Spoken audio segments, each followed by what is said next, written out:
Hello बच्चों, देखिए इस वीडियो में क्लास 10 का मैथ जिसमें प्रश्नावली 12.2 का प्रश्न 13।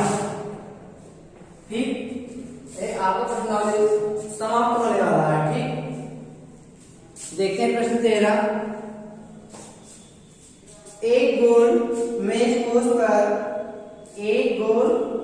पोस्ट पर 6 समान डिजाइन बने हुए हैं जैसा कि आकृति में दर्शाया गया है। यदि मेज पोस्ट की त्रिज्या 28 सेंटीमीटर है तो 0.35 प्रति वर्ग सेंटीमीटर की दर से इन डिजाइनों को बनाने की लागत ज्ञात कीजिए। ठीक, एक गोल मेज पोस्ट है, एक गोल मेज पोस्ट है। ठीक, इसमें 6 डिजाइन इस प्रकार बने हुए हैं। 1 2 3 4 5 ऐसे बना हुआ है, मान लेते हैं। ठीक, तो इसमें 6 डिजाइन में ऐसे बने हुए गोल में पोस्ट है। ठीक, ये डिजाइन बने हुए हैं ऐसे।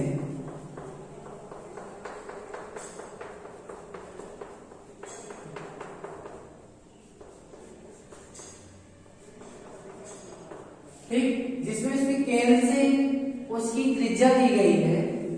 ऐसे आप बनाएंगे ना,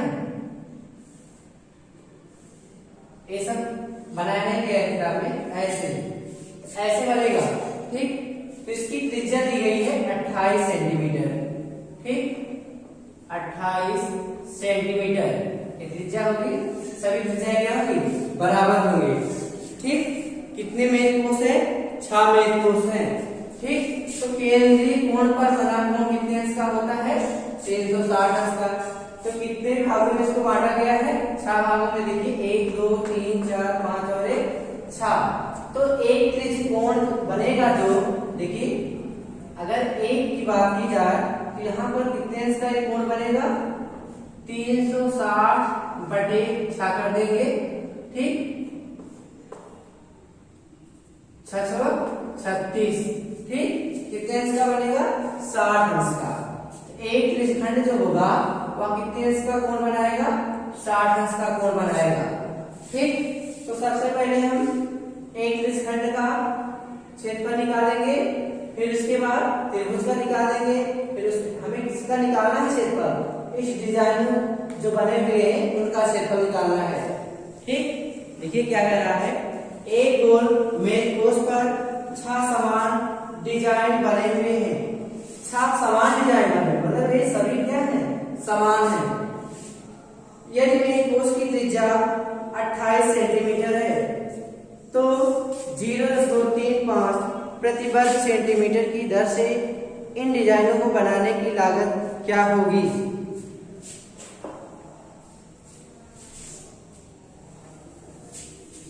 देखिए चित्र में अब हम सबसे पहले लिखेंगे। यहां पर आपको बताया जा रहा है कि त्रिज्या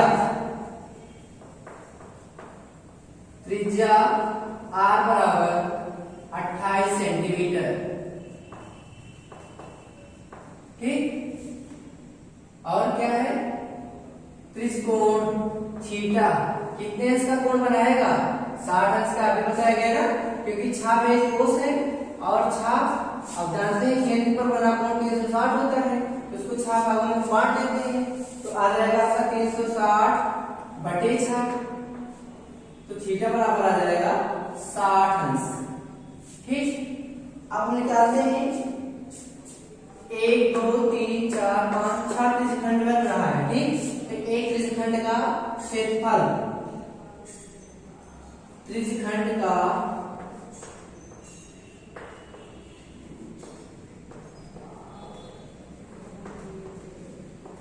क्षेत्रफल, एक त्रिज्यखंड का क्षेत्रफल निकालेंगे तो थीटा 5 360 5r²। 60/360, पाई का मान 3.14 या 22/7, आर का मान है 28, तो यहाँ पर भी रख देते हैं पाई का मान 22/7। ठीक, फिर 28, 6 36, 7 28, फिर काट देते हैं 2 से, 2 दिया 6, 2 1 2। ठीक, आ जाएगा 11 गुणे 4 गुणे 28/3। ठीक, तो 3 से भी काटते हैं, नहीं कटेगा। ठीक, यहाँ पर आ जाएगा आपका 11 44 गुणे 28/3। ठीक, गुणा करते हैं, देखते हैं कितना आएगा। 44 गुणे 28, तो 44 से गुणे 28 जब करेंगे तो देखिए कितना आएगा। 8 चौक 32, 32 के 2 मतलब 4 और 32, 32 के 2, 4 दुनाई 8, 8 3 11। ठीक, फिर 2 1 1 2 3 2 1। ठीक, आएगा 1232। ठीक, 1232/3। 3 से काटेंगे, 3 चौक 12, 3 1 3। ठीक, फिर 0 बढ़ाते हैं। ठीक, फिर 10 करो, 3 6 18, 3 6 18। ठीक, तो इसके बाद आ जाएगा इस खंड का क्षेत्रफल।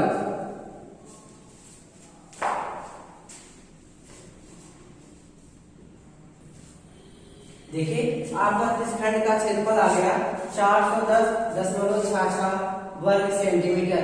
एक खंड का क्षेत्रफल आ गया।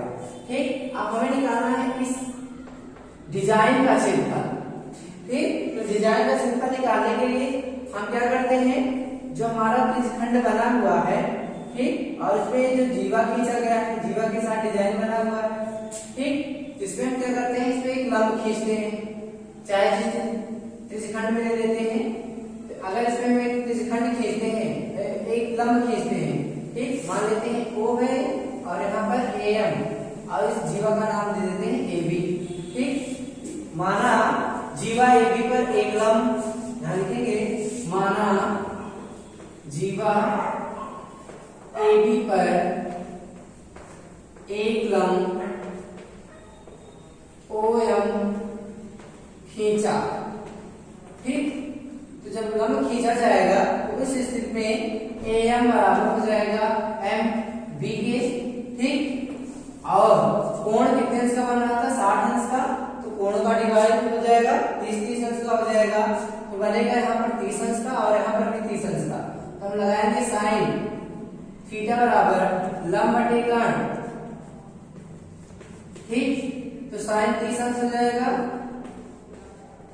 लंब का मान ये देखिए थीटा के सामने लंब हो जाएगा AM, कर्ण का मान दिया गया AO 28 सेंटीमीटर, तो साइन 30 अंश का मान 1/2 AM बटे 28। ठीक, काट देते हैं, 2 1 2 2 1 2 2 4 8। ठीक, AM बराबर आ गया आपका 14 सेंटीमीटर।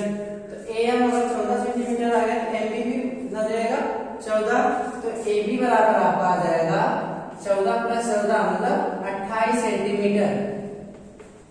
ठीक, AB का मान आ जाएगा 28 सेंटीमीटर। अब यहाँ पर निकालना है, देखिए लंब जो खींचा गया है OM, उसका मान निकालने के लिए हम cos का फार्मूला लगाएंगे। cos थीटा बराबर आधार बटे कोण, आधार बटे कोण। तो cos 30 अंश आधार, यहाँ पर आधार OM होगा, कोण हमारा OA है, तो cos 30 अंश का मान √3/2, OM OA का मान 28। ठीक, फिर काटते हैं, 2 4 8। ठीक, तो आपका आ गया OM बराबर 14 गुणे √3 √3 जहां पर मान दिया गया है, देखिए जो √3 का मान जो दिया गया है किताब में वही रखेंगे तभी आपका सही आंसर आएगा। अगर √3 का मान होता है 1.732, लेकिन इसमें सिर्फ 1.7 रखा गया है, ठीक, इसलिए हम 1.7 ही रखते हैं। तो 14 गुणे 1.7, ठीक, तो गुणा करेंगे तो OM बराबर 17 51, ठीक, देखिए 1.7 रखेंगे और दोनों का गुणा करेंगे तो 14, देखिए 14 कम 14 14 28 14 42 14 चौका 56 14 25 70 14 से 84 14 से 98, ठीक, 8 मिला गया, शेष कितना बचा है 9, ठीक, फिर 14 एकम 14 और 9 जोड़ेंगे, ठीक, तो 14 9 जोड़ेंगे कितना हो जाएगा 23, ठीक, तो 23.8 सेंटीमीटर, ठीक, आधार आ गया। अब निकालते हैं त्रिभुज का क्षेत्रफल। इस त्रिभुज का क्षेत्रफल पूरे त्रिभुज का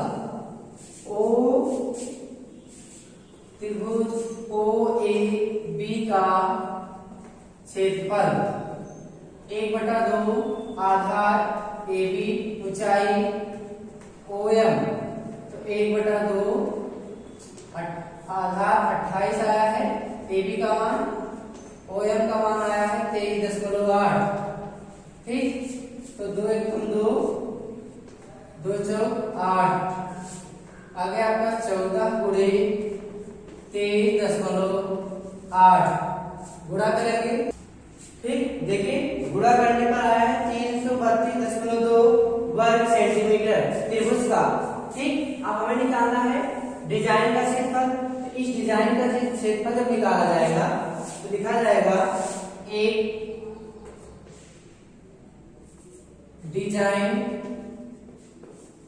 का क्षेत्रफल, एक डिजाइन का क्षेत्रफल अर्थात क्या है लंब वृत्तखंड है, ठीक। एक डिजाइन का क्षेत्रफल जो होगा वो क्या होगा, ये जो हमारा पूरा त्रिभुजखंड है, त्रिभुजखंड ओ यहाँ पर नाम दे देते हैं OCB, एक डिजाइन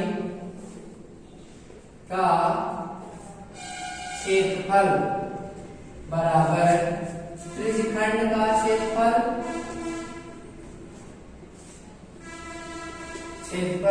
माइनस त्रिभुज का क्षेत्रफल, ठीक, तो एक डिजाइन का क्षेत्रफल अर्थात ए लंब वृत्तखंड का क्षेत्रफल, ठीक, तो त्रिभुजखंड का क्षेत्रफल आपका आया है 410.66 माइनस, ठीक, त्रिभुज का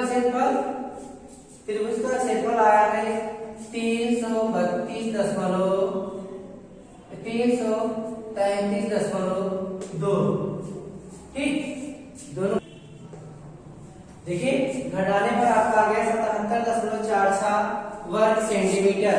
तो कितने डिजाइन है 6, तो एक डिजाइन का क्षेत्रफल कितना आएगा, तो 6 डिजाइनों का क्षेत्रफल, 6 डिजाइनों का क्षेत्रफल,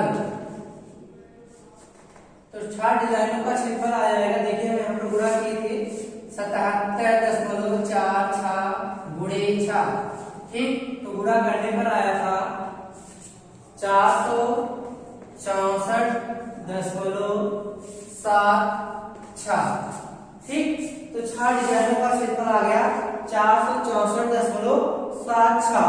फिर कह रहा है कि 6 डिजाइनों को बनाने में कितना लागत लगा है, ठीक, तो 6 डिजाइनों को बनाने में कुल खर्च 6 डिजाइनों को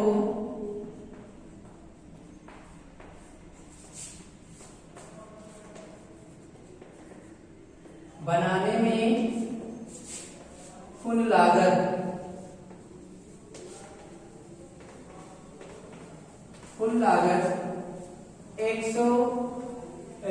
कितना हो जाएगा 464.76 गुणे 0.35, ठीक, क्योंकि एक डिजाइन को बनाने में कितना खर्च आ रहा था, 0.35, ठीक, मतलब एक डिजाइन का क्षेत्रफल निकाले थे उसमें, तो जब हम 464 6 डिजाइनों का क्षेत्रफल निकाले और उसमें 0.35 से गुणा कर देंगे, ठीक, तो कितना आ जाएगा कुल खर्च, 162.66 वर्ग सेंटीमीटर, ठीक। तो देखिए यहाँ पर ये जो निकाला गया है एक डिजाइन का क्षेत्रफल है, तो 6 डिजाइनों का क्षेत्रफल इतना होगा, तो जब एक का खर्च निकालेंगे, ठीक, एक का खर्च यही कितना है, ठीक, तो जब आप 6 का निकालेंगे तो इसी में 6 से हम गुणा कर देते हैं, ठीक, तो ये आ जाएगा आपका 162.66 रुपया, ठीक, 162.66 रुपया, ठीक, धन्यवाद। हाँ, तो देखिए आपको प्रश्न मतलब कौन सा था, 13वां, ठीक, बता दिया गया। एक क्वेश्चन और है आपका, शायद प्रश्न 14 वो विकल्प है, इसको बता देते हैं, बहुत आसान है। देखिए, निम्नलिखित में सही उत्तर चुनिए। त्रिज्या r वाले वृत्त के उस त्रिज्यखंड का क्षेत्रफल जिसका कोण P है, निम्नलिखित में से कौन सा सही है। त्रिज्यखंड का क्षेत्रफल आप जानते हैं, त्रिज्यखंड का क्षेत्रफल, त्रिज्यखंड का क्षेत्रफल आपको पता है ना, θ/360 पाई r स्क्वायर।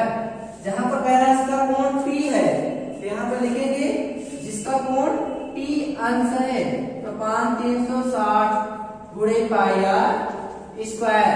तो देखते हैं ये ऑप्शन में आपको मिल रहा है कि नहीं, ठीक, तो देखते हैं इसमें दिया है आपका पहला ऑप्शन, देखिए P/180 गुणे 2 पाई r, 2 पाई r, कैपिटल r है इसलिए आपको कैपिटल r लिख देते हैं, ठीक। दूसरा है P/180 पाई r स्क्वायर, ठीक। तीसरा है P/360 2 पाई r, और चौथा है P/720 गुणे 2 पाई r स्क्वायर, ठीक। तो देखिए क्या इनमें से ये ऑप्शन मिल रहा है, नहीं मिल रहा ना, तो हम क्या करते हैं, देखिए ये पहला ऑप्शन आपका है, दूसरा ये तीसरा है, और ये आपका चौथा ऑप्शन है। तो हम जो निकाले इसका आंसर इन चारों से अलग है ना, इसमें नहीं मिल रहा है, तो हमें इन्हीं चारों में से चुनना है कौन सा ऑप्शन सही होना चाहिए। तो देखिए θ/360 पाई r स्क्वायर होता है, थीटा के स्थान पर P लिख दिया गया और बटे 360 पाई r स्क्वायर, लेकिन ऑप्शन में आपको कोई नहीं मिल रहा है, ये दोनों एकदम गलत है। θ/360 पाई r स्क्वायर होता है, लेकिन यहाँ पर सिर्फ पाई r लिखा गया, 2 पाई r मतलब परिधि लिखा गया है।